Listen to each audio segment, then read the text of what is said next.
আজকে যে বিষয় নিয়ে আলোচনা করছি, আমাদের শ্বাসকষ্ট হলে যে কোভিড সিচুয়েশন চলছে এখন, চারিদিকে এখন কোভিড বেড়েই চলেছে ঘরে ঘরে, তাদের জন্য দুটো রেকমেন্ডেশন আছে। এক হচ্ছে যদি অতিরিক্ত পরিমাণে শ্বাসকষ্ট হয় তখন ডাক্তাররা বলছে আপনি হসপিটালে ভর্তি হন। আর যারা নর্মালি বাড়িতে আছে ব্রিদিং একটু প্রবলেম হচ্ছে, পালস অক্সিমিটার যেটা মেনলি সবাইকে দেখতে বলা হচ্ছে, যে পালস অক্সিমিটারে যদি দেখা যায় 93 নিচে নেমে যাচ্ছে অক্সিজেন লেভেল, তাহলে অন্তত একটু ভয়ের ব্যাপার আছে, তখন ডাক্তারের সঙ্গে যোগাযোগ করতে হচ্ছে। এই হচ্ছে সিচুয়েশন। তাই আমরা যে বিষয় নিয়ে আলোচনা করছি, বিষয়টা হচ্ছে যে এই শ্বাসকষ্ট হলে বা হওয়ার আগে পর্যন্ত আমরা কী কী করতে পারি বাড়িতে বসে বসে। এই 3টে স্টেপ আছে, সেই স্টেপগুলো নিয়ে আলোচনা করছি। ফার্স্ট স্টেপ, জোরে নাক দিয়ে দম নেবো এবং যত পারবো আস্তে আস্তে করে মুখ দিয়ে বাঁশির মতো করে যদি ছাড়বো, তাতে কী হবে, আমাদের লাং ক্যাপাসিটি দেখুন, আমি যখন ব্রিদিংটা নিচ্ছি বড় করে দেয় দেখুন,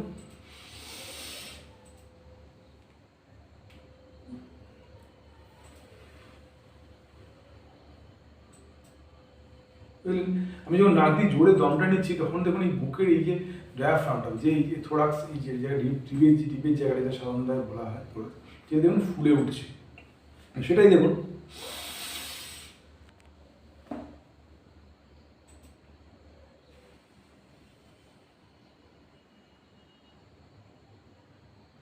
এরকম করে 5বার করতে পারেন, সকালে 5বার, বিকেলে 5বার, রাতে 3বার করতে পারেন। এই একটা এক্সারসাইজ। দ্বিতীয় নম্বর এক্সারসাইজটা দেখুন, আমি যে কী করছি, জোরে নাক দিয়ে দম নেবো। এতে কী হয়, আমাদের এই যে ডায়াফ্রাম বা এই যে ডায়াফ্রাম বলে, এই যে বুকের উপরে যে লাং আর হার্টের মাঝখানে একটা আস্তরণ থাকে, এটা ডায়াফ্রাম বলে। এই ডায়াফ্রামের উপরটাকে প্রেশার দেয়। কী করতে পারি, বড় বড় করে যদি দম নিই,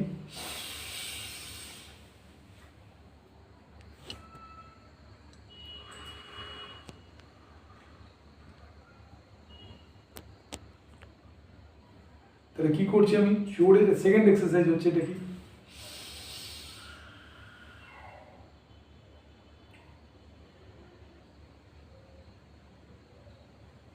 যখনই বড় করে দমটা নিচ্ছি দেখুন, এই যে হাতটা যে তুলছি, তোলার সঙ্গে সঙ্গে ডায়াফ্রামটা এনলার্জ হচ্ছে, বড় হচ্ছে, পাশে মাসেলসগুলো, সেটা ব্যাক মাসেলসগুলো স্ট্রেচ আউট হচ্ছে। এতে ক্ষেত্রে আপনার ডিসচার্জের পরেও পেশেন্টদের এগুলোই করানো হয়, আর বাড়িতে যারা থাকবেন তারাও এগুলো করবেন। এই একটা হচ্ছে সেকেন্ড এক্সারসাইজ। এটাও 5বার সকালে, 5বার দুপুরে, 5বার রাত্রে করতে পারেন। ইনিশিয়াল স্টেজ, এটাকে অভ্যাস করতে করতে আস্তে আস্তে প্রত্যেকটা স্টেজ 10বার করে, 3বার করে করবেন। এবং থার্ড এক্সারসাইজ হচ্ছে কি,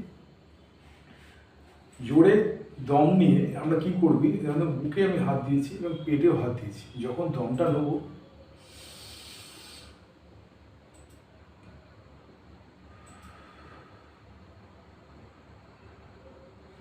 বুকে হাত দেওয়া মানে কি, জোর দিয়ে যখন দমটা নিচ্ছি পেটটা ভেতরে ঢুকে যাচ্ছে, যখন ছাড়ছি পেটটা ফুলে যাচ্ছে। এই হচ্ছে পার্ট।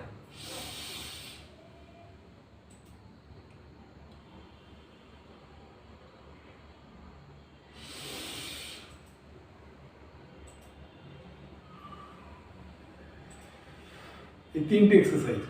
এই এক্সারসাইজটা দেখুন প্রত্যেকের ক্ষেত্রে একটা টাইপ হতে পারে। আমি এই ধরনের এক্সারসাইজ বললাম, আবার কেউ কেউ এটাও এক্সারসাইজ করা যায়, ধরুন দমটা নিচ্ছিলাম করে,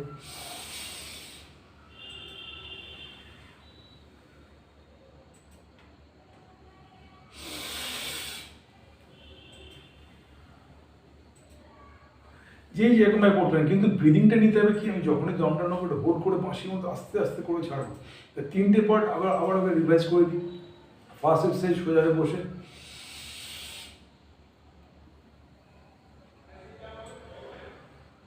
বাঁশির মধ্যে যত আস্তে আস্তে করে ছাড়তে পারবেন, এরকম করে 1 নম্বর, এরকম করে 5বার। সেকেন্ড এক্সারসাইজ কি দেখালাম,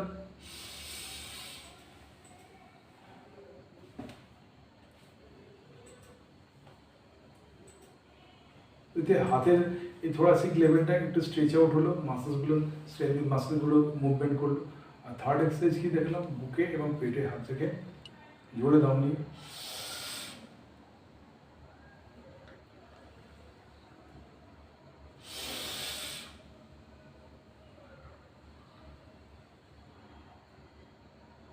এই হচ্ছে আমাদের এক্সারসাইজের পার্ট।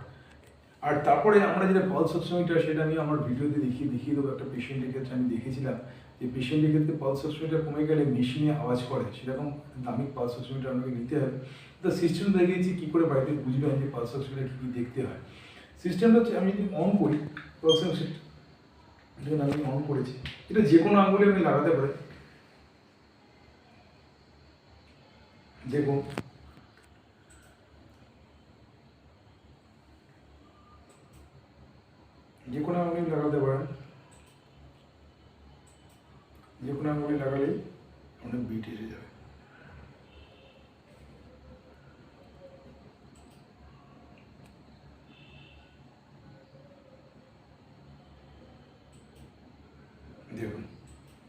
বিট এসছে 100 দেখাচ্ছে অক্সিজেন লেভেল, 72-73 দেখাচ্ছে পালস রেট। তা এই যে এই বিটটা, এটা দেখুন হার্টের রেট, ভালো করে দেখুন এই বিটটা, ভালো করে হার্ট রেট। কোনো কোনো ক্ষেত্রে এই যে অক্সিজেন লেভেল 93 নিচে নেমে গেলে বিপজ্জনক, তাহলে আবার শ্বাসকষ্টের দিকে প্রবণতা থাকছে। এটা কন্টিনিউয়াস করে কারণ কেউ দেখতে পারেন হাত চেঞ্জ করে দেখতে পারেন যে এই হাতেই 93 হচ্ছে, এই হাতে নাও হতে পারে, সেটা দেখতে পারেন। কিন্তু অ্যাভারেজ 93 নিচে নেমে যাওয়া মানে আমার শ্বাসকষ্ট হবে, বিপ বিপ একটা আওয়াজ করবে, সেটা ভিডিওতে দেখাবো একটা পেশেন্টের ক্ষেত্রে। আর এই যেটা হচ্ছে অক্সিজেন, এটা হচ্ছে পালস রেট, হার্টের বিটটা কীভাবে আসছে, হার্ট বিট, সেটা দাগটা বুঝতে পারছি। যেমন ইসিজি দাগ দেখতে পারেন, সবাই জানে ইসিজি একটা দাগ, সেভাবে দাগ দেখা যায় এই পালস অক্সিমিটার। তা এই বাড়িতে রাখবেন, দেখুন সিস্টেমটা ফলো করে নেবেন যে কী করে পালস অক্সিমিটার দেখতে হয়। প্রথমে দেখুন oxygen level, SpO2 oxygen level আছে, আর PP দেখবেন এখানে হার্ট রেট আছে, এটা হচ্ছে হার্ট রেট।